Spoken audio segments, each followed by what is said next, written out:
बाप सरहद पे खड़ा होकर दुश्मनों से लड़ रहा है ताकि हम अपने घर में चैन की नींद से सो सके। वो अपना सब कुछ कुर्बान कर रहा है और दूसरी तरफ उसी के बेटे से उसी देश में हिंदुस्तानी होने का सर्टिफिकेट मांगा जाता है। ये सुनने में थोड़ा अजीब लग रहा है पर ये रियल में हुआ है। एंजल चकमा जो 24 साल का लड़का है, देहरादून में पढ़ने आता है।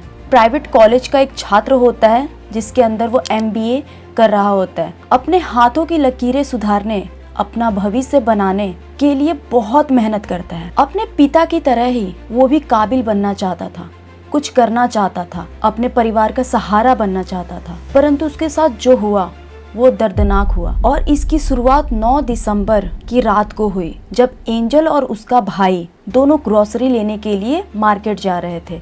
पर रास्ते में आते वक्त कुछ लड़के जो नशे में चूर थे, उन लोगों ने दोनों भाइयों को रोका और सवाल किया। उनको अलग अलग तरीके से पुकारा, चीनी, मोमो, चिंकी। ये सभी बातें सुनकर एंजल ने पलटकर जवाब दिया, कहा कि हम चिंकी, मोमो या चाइनीज नहीं हैं, हम पहले इंडियंस हैं, हम भारतीय हैं पहले। और जब उन लड़कों ने ये बात सुनी तो उनको ये बात घर कर गई और कहा, तुम्हारे पास कोई सर्टिफिकेट है क्या कि तुम भारतीय हो? और एंजल ने इसी चीज का पलटकर जवाब दिया कि हम भारतीय हैं, इसको साबित करने के लिए हमें सर्टिफिकेट की जरूरत नहीं है। जब ये बात उन लड़कों ने सुनी जो नशे में चूर थे, उन लोगों को गुस्सा आया और विवाद बढ़ गया। जैसे ही ये लड़ाई बढ़ी, उन लड़कों ने चाकू, लोहे के डंडे और बहुत सारी चीजों से वार किया एंजल और उसके भाई पे। भैया था उनका 2 दोस्त हम लोग के साथ, हम लोग गए थे सामान लेने के लिए। तो हम लोग उधर पे तो हम लोग अपना सामान लेते हम लोग के साथ। उधर पे उन लोग का ग्रुप था उधर पे पूरा,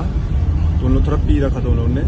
हम उधर पे गए, हम लोग आ रहे थे उधर से। तो हम लोग आए तो हम लोग अपना बाइक से अपना आ रहे थे हम लोग सब। तो उन लोग हम लोग को मेरे को थोड़ा पोक कर रहा था, ये चिंकी उनकी मेरे को थोड़ा सा रेजिज्म कर रहा था। तो मैं थोड़ा अपने तरफ से अपना सेल्फ डिफेंस मतलब थोड़ा बोल रहा था कि भैया क्या हो गया करके। उधर पे हम लोग अपना उस समय फोन में बात कर रहा था मैं अपना, बस मैं अपना कन्फेस किया कि भैया क्या हुआ, गाली क्यों दे रहे हो। तो उनका वो प्लानिंग था, क्या था वो मेरे को पता नहीं, पर उन्होंने डायरेक्ट मेरे में अटैक कर दिया उन लोग ने।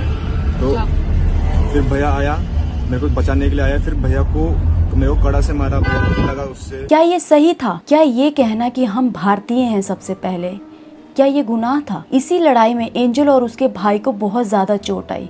एंजल ने अपने भाई को बचाने के लिए बहुत कोशिश की। एक बड़े भाई होने के नाते अपने छोटे भाई को बचाया और सारी मार खुद सह ली। यहाँ एक दोस्त अपने दोस्त को बचाने के लिए कहाँ कुछ कर जाता है, तो ये तो अपना भाई था। इसीलिए एंजल ने अपना फर्ज अदा किया बड़े भाई होने का और छोटे भाई को बखूबी बचाया। परंतु इसी दौरान उसको बहुत ज्यादा चोट आई और स्पाइन रीड की हड्डी में गंभीर चोट आई। 9 दिसंबर से लेकर 26 दिसंबर तक लगभग 17 दिनों तक एंजल हॉस्पिटल में जिंदगी और मौत की लड़ाई लड़ रहा था। पर 26 दिसंबर वो हमारे बीच नहीं रहा।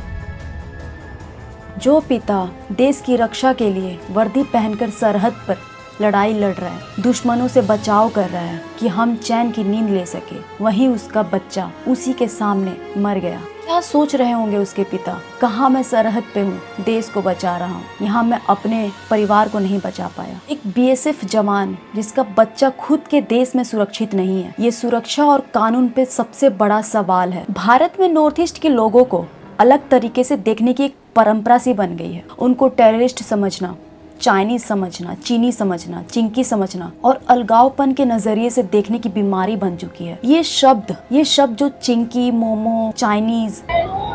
We are not Chinese, we are Indians and we want justice for Angel Chakma. We are from Northeast, we are not from Chinese, we are not in Nepal. We want justice for Angel Chakma. Okay. We are not Chinese, we are not Momos, so I want justice for Angel Chakma. We are not Tinky, we are not Momos, we are Indians. ये सारे शब्द मजाक नहीं, ये नफरत की शुरुआत है। और प्रशासन और पुलिस जब तक इन बातों को कहा सुनी समझकर जाने देंगे, तब तक ये अपराध रुकेगा नहीं। जब तक प्रशासन हेट क्राइम को अपराध नहीं समझेगा, तब तक ये अपराध रुकेगा नहीं। देहरादून जो एक एजुकेशन हब माना जाता है, अगर वहाँ पे छात्र सुरक्षित ही नहीं है, उस शहर की अर्थव्यवस्था और साथ ही साथ वहाँ की छवि दोनों के लिए हानिकारक है। और आपको क्या लगता है, एंजल की ये दशा देखकर बाकी सब छात्र वहाँ होंगे? बहुत सारे छात्र वहाँ से जा चुके होंगे। उनके पेरेंट्स ने वापस घर बुला लिया होगा। उनके पेरेंट्स को भी डर है कहीं मेरे बच्चे के साथ भी ऐसा ना हो जाए। आज एंजल शांत है। त्रिपुरा से लेकर देहरादून की सड़कों पे सिर्फ यही गूंज रहा है कि हम कब तक अपने आप को अपनों से पराया समझते रहेंगे। आज एक सैनिक पूछ रहा है हमसे, क्या सच में उसका बेटा इसी देश का था? क्या गलती किया उसने? सिर्फ यही कि मैं भारतीय हूँ, ये कहना गलत है? कहीं ना कहीं उसके पिता के जहन में ये बात जरूर आ रही होगी। दुश्मनों को तो छोड़ो, मेरे देश ने, मेरे खुद के देश ने मेरे ही बच्चे को मार डाला। क्या है इन सभी सवालों का जवाब? ये लड़ाई सिर्फ न्याय की नहीं है, ये लड़ाई हमारे सोच बदलने की है। जब तक हम अपने सामने हो रहे हेट क्राइम को देखते रहेंगे तब तक ये अपराध नहीं रुकेगा। एंजल अब नहीं आएगा, पर अगर अभी भी हम खामोश रहे, क्या पता कल किसी और का एंजल बलि चढ़ जाए। और आज ये सिर्फ एंजल के साथ ही नहीं हुआ, पहले और भी कई मुद्दे हो चुके हैं, पर वो इतना बड़ा मुद्दा नहीं बना।